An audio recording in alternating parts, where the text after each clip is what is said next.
Kita lanjut ke materi, itu directional ground relay atau sering juga disebut power directional relay. Boleh menyebutkan mana saja ya. Jadi relay ini adalah gangguan untuk mengatasi gangguan yang berarah.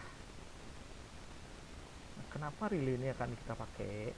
Alasannya ini, kita sering mendengar adalah gangguan simpatik trip seperti yang saya jelaskan minggu lalu. Saya ambil contoh di Bandara Ngurah Rai. Bandara ini disuplai oleh dua penyulang yang sistemnya loop,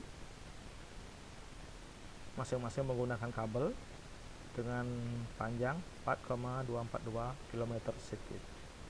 Jadi KA masing-masing kabelnya 430 ampere. Jadi KHA masih di atas CT.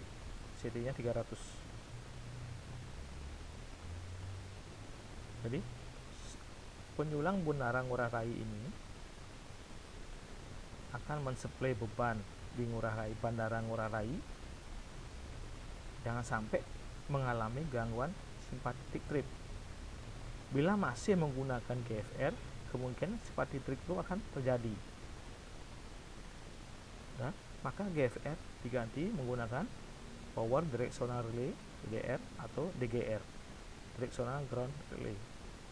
Seperti yang saya jelaskan minggu lalu, bahwa salah satu penyulang yang terganggu dapat menyebabkan penyulang yang lain akan menjadi trip. Jadi gangguan ini disebut sympathetic trip.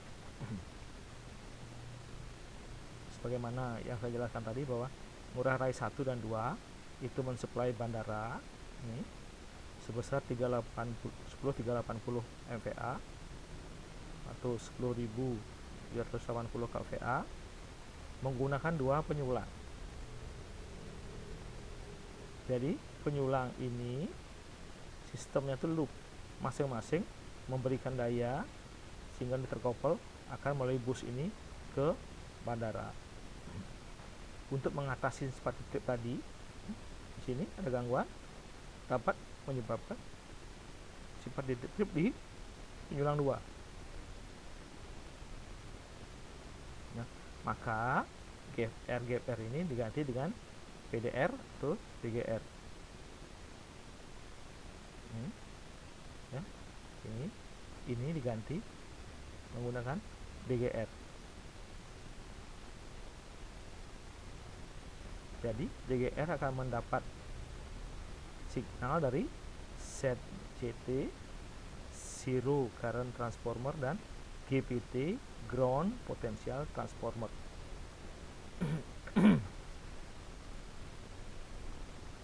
Nah, itu kita harus mengetahui impedansi sumbernya berapa, MVA hubung singkatnya, ya, kapasitas hubung singkat di gardu induknya, arus hubung singkatnya, dan tegangan sisi primer, yaitu di sini kita menggunakan 150 kV.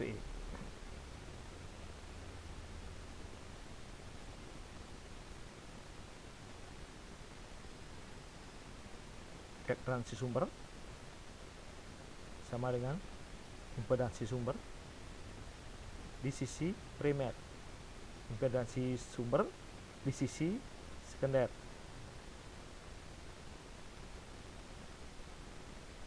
Oke. Kita pada trafo, set trafo kV kuadrat per MVA.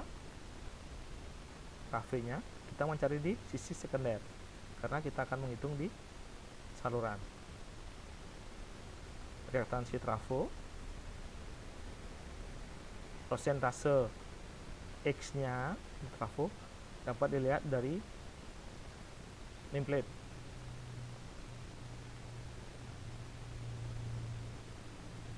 Pada penyulang dihitung dengan persamaan set. Nah, ini set ini adalah ohm per kilometer, maka dia harus dikalikan 4,242. Ini ada R, unsur R nya, ya, R dan X. Karena X nya lebih besar daripada R, yang lebih berpengaruh adalah X. ekivalensinya. Ada set 1, set 2, dan set 0. Ekivalensi set positif sama dengan set negatif sama dengan set sumber positif, set trafo yang positif, dan set positif penyulang. Lanjut, set 0 3Rn kali 3Rn plus set 0 penyulang. Rn adalah NGR atau natural grounding resistance 40 ohm. Setelah dapatkan menentukan set ekuivalen, maka kita akan menentukan besar arus hubung singkat. Untuk arus hubung singkat satu fasa, persamaannya ini, antar fasa persamaannya ini, dan gangguan hubung singkat 3 fasa dua gangguan simetri persamaannya ini.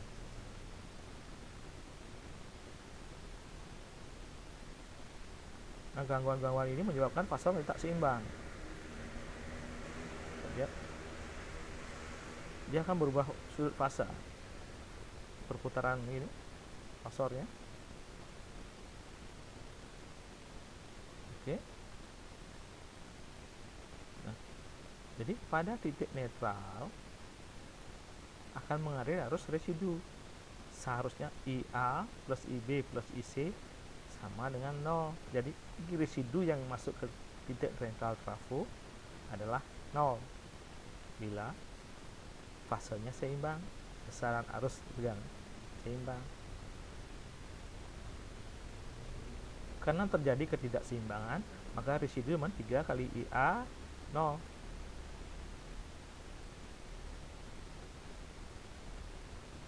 Ini didapat dari pelajaran tadi KST ya. Kemudian kita akan menghitung I fault, I gangguan. Jadi I dasar kali I dalam PU. Untuk menentukan ini nilai perlu ya, nilai sebenarnya per nilai dasar. Kita akan menghitung I dasar dan set dasar. Di sini kita akan lebih memfokuskan gangguan satu fase ke tanah, karena gangguan antar fase itu sudah berhasil diatasi oleh Haussey overcurrent baik antar fase maupun 3 fase simetri.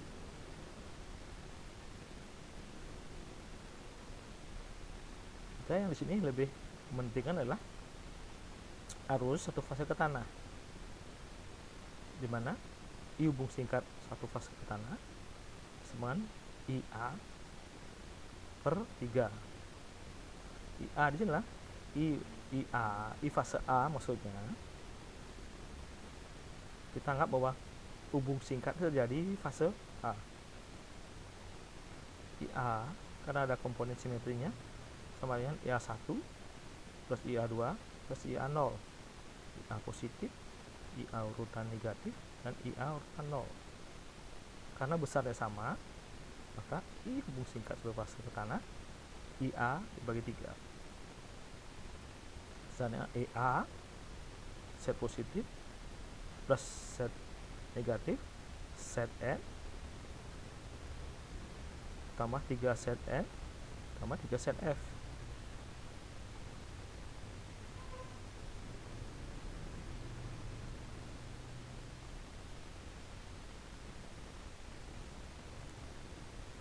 Nah, karena BGR itulah relay yang menggunakan arah, maka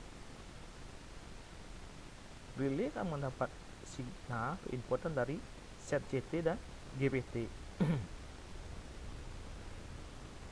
Set CT ya, zero current transformer, itu mendeteksi arus lebih yang melaluinya, dan GPT tegangan lebih yang melaluinya. Misalnya di sini kita ambil contoh, apakah settingannya apa persentasenya perbandingan trafonya sama dengan CT-nya itu, apakah dia pakai 305, 301 dan sebagainya. Kalau ini pakai 51, dan sehingga kita dapat bila ada dirasakan secara normal, trafo mendapat tegangan 5 volt, maka akan terjadi di daerah tersebut pada saluran tegangan sebenarnya adalah 20 kV. Ya, ini VRN nya 3 kali tegangan per akar 3. Settingan arus pedal CTP disetting, dapat disetting 2, yaitu terhadap arus maksimum dan arus minimum.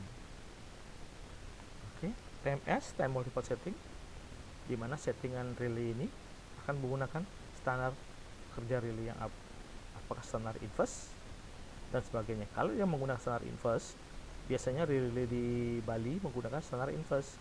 Jadi TMS sama dengan sekian saluran satuannya SI. Ini ya time aktualnya, satuannya detik. TMS, time multiple setting. Nah, sekarang kita akan menghitung GFR. Inilah urutan positif dan negatif pada penyulang. Ini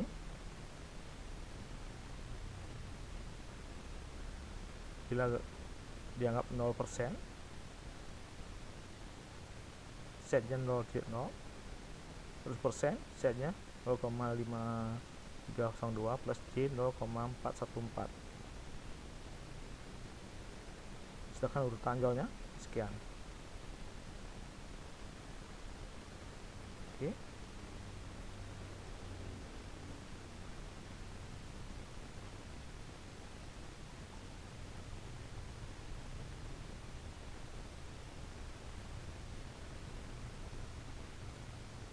Ini yang dilihat. Oke, saya lanjut. Langsung menentukan besar hubung singkat dengan menggunakan persamaan ini.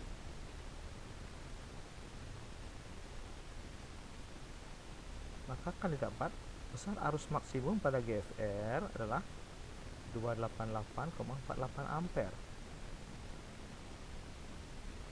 dengan perhitungan minimum 283,15 ampere. Jadi default maksimum 288,48, default minimum 283,15 ampere. Setting GFR nya ini pada trafo ya. Gangguan minimum settingnya 28,315 ampere, TMS 0,1 dan kerja relay 0,294. Dengan perhitungan yang sama akan dapat dihitung gangguan maksimum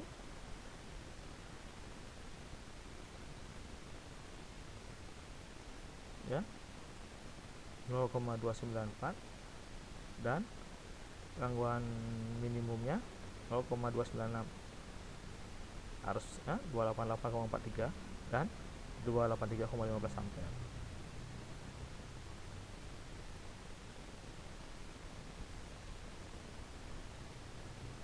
Lanjut kita ke DGR. I nominal ya, ini sama ya. Lihat 1732,05 ampere. Kita dapat tadi setnya 6,06, sedangkan set dasarnya 6,6, set PU nya 6,06, maka 3 set N 18,18 ohm. Ini tabelkan. Oke, kita menentukan urutan positif dan negatif ekivalen serta nolnya. Setelah kita dapat dimana set positif sama dengan set negatif dalam 0% panjang penyulang sekian, 100% panjang penyulang sekian. Urutan 0. Oke. Dengan menggunakan NGR 40 ohm maka dapat dihitung ya.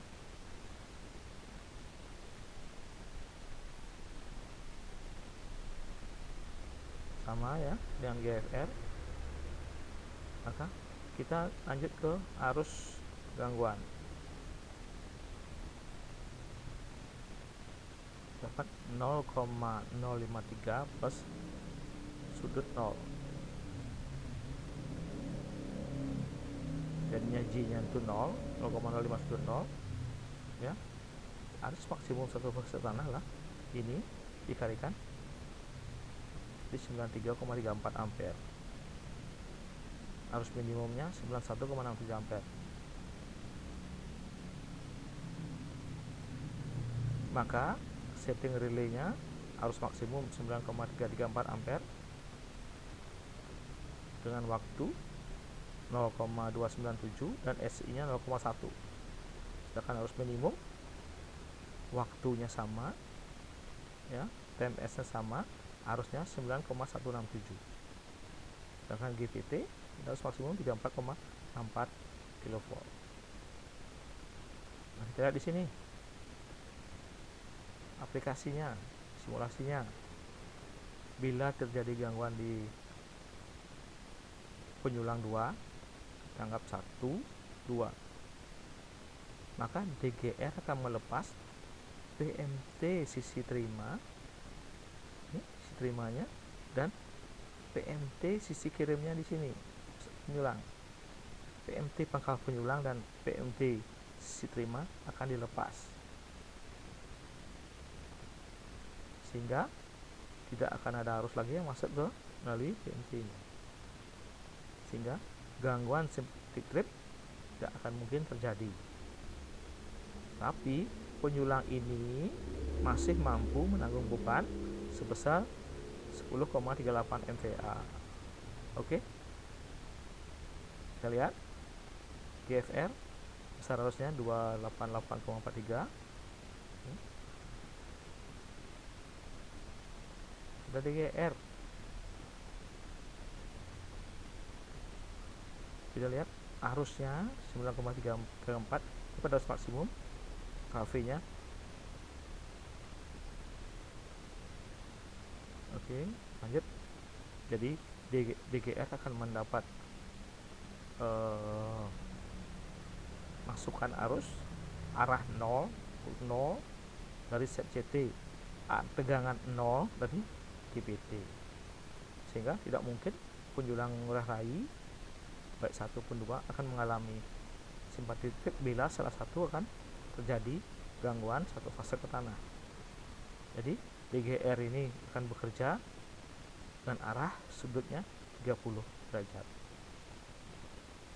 Sekian, terima kasih.